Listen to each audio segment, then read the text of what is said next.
Hey, everybody. Today we're talking about how to chat in the DMs effectively. DM, direct message. Some of you may call it PM, personal message, or private message.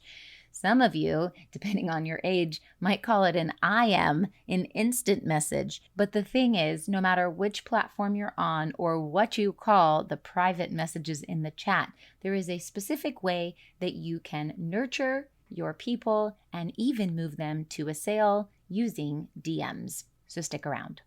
You're listening to Marketing Tips with Meliss podcast.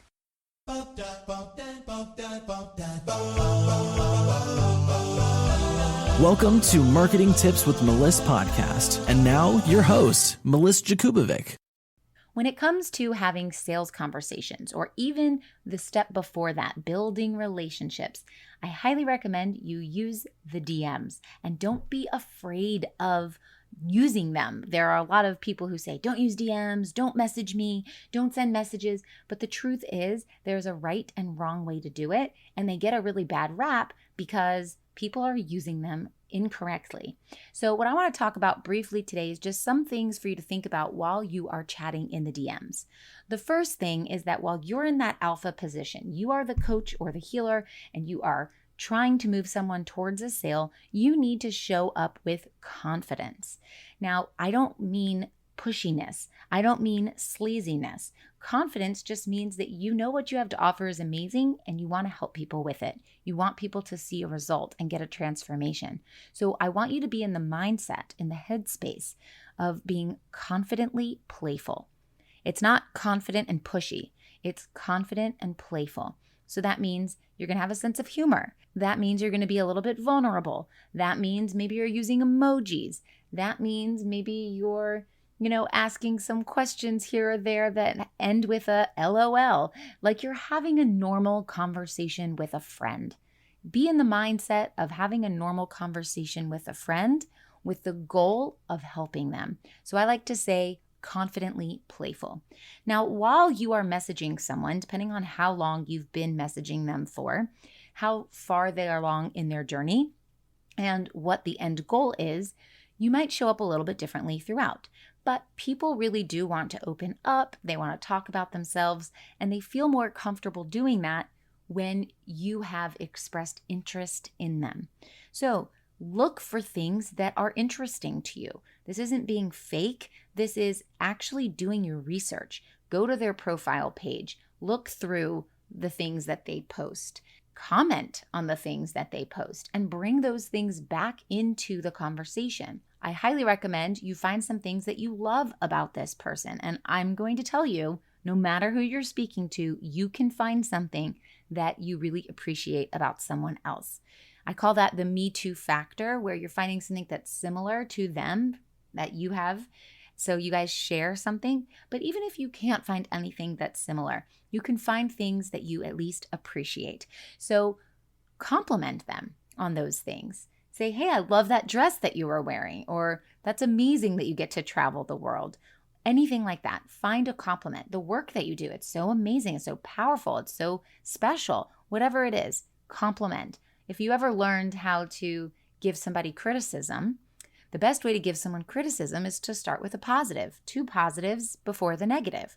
So same thing here. Not that we're going into the negative, but start with the positive. It lets people put their guard down. It lets people feel more connected to you and more willing to have a conversation.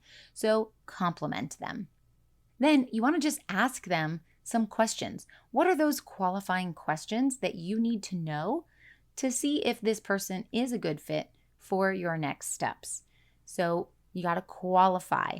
Ask questions that matter to your program and what you do. Just general questions. Figure out where they are now, what they're struggling with, and where they want to go. What is that gap that they're looking to fill? What is that ultimate goal that they want to have? Once they tell you what that goal is, you have to ask some follow-up questions. Clarify. Make sure you really understand where they're coming from, what they're struggling with, and ask as many specific questions as you need for you to get that clarity. Join my Get Clients Sales Sprint right now. When it comes to running a business that is actually profitable, many entrepreneurs find themselves making costly mistakes and leave thousands of dollars on the table each month. In this interactive sales sprint, I will challenge you daily for 3 weeks with actions that get you closer to your next paid client and guide you through all of the steps you need to follow in order to have a business that actually grows your bank account. If you aren't profitable, you have an expensive hobby, and it's time to change that right now. Time to pay yourself the big bucks, my dear. Go to abundant-strategy.com/get-clients-sales-sprint. See you there. You can also ask them about their previous experience. What have they done in the past that wasn't working? Or what have they done in the past that worked really well? Or what have they been through that have got them to where they are today? Or what have they been through that makes them still feel stuck? Ask about that personal previous experience. Another thing that you want to convey is that you are a trustworthy person, you are credible, and people actually use your services. You're not just brand new out from nowhere. Now, if you are kind of brand new, you're going to play around with this a little bit, and you can use stories from your own experience. But you want to offer some credibility. You're not just some random person who opened up a Facebook page 2 days ago and now you're trying to scam them. You want to make sure they understand, like, I am an established business. I actually know what I'm talking about and I actually can help you. So offer that credibility. And you want to reassure them of any of the questions that they have, the troubles that they're going through, the objections that are coming up. So that reassurance is really powerful in moving them to the next step. Because if they doubt you in any step of this process, they are not going to get to the next step.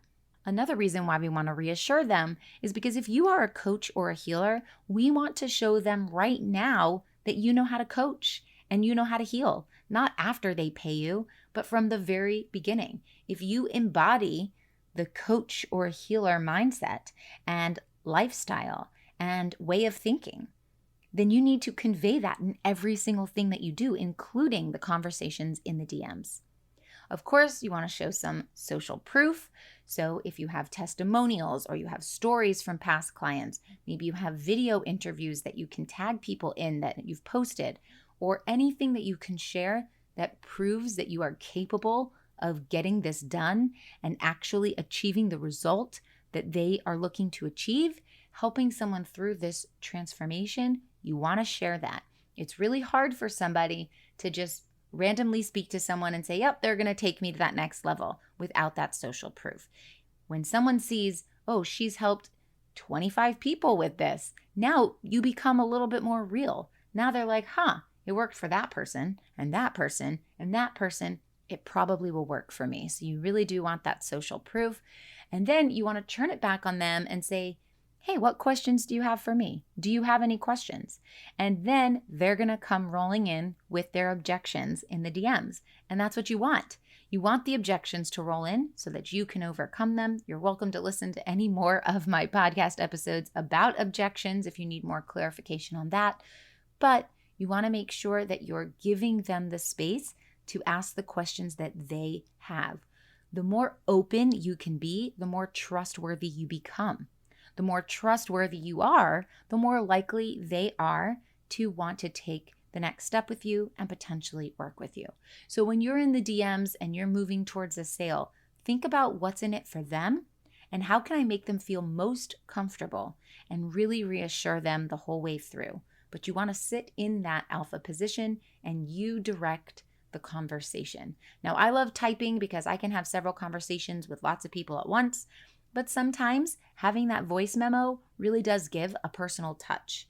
So if you can pop in and use a voice memo instead of just typing, that's really going to build the relationship much more quickly. Okay, I hope this helps, and I'll talk to you soon. Thanks for listening to the Marketing Tips with Meliss podcast at www.marketingtipswithmeliss.com. Oh wait, before you go, I've got a super special invitation for you, so listen up. Join thousands of spiritual women, entrepreneurs, coaches, healers, and business owners in a cozy community to learn effective and aligned strategies to grow and scale your business through organic marketing and so much more.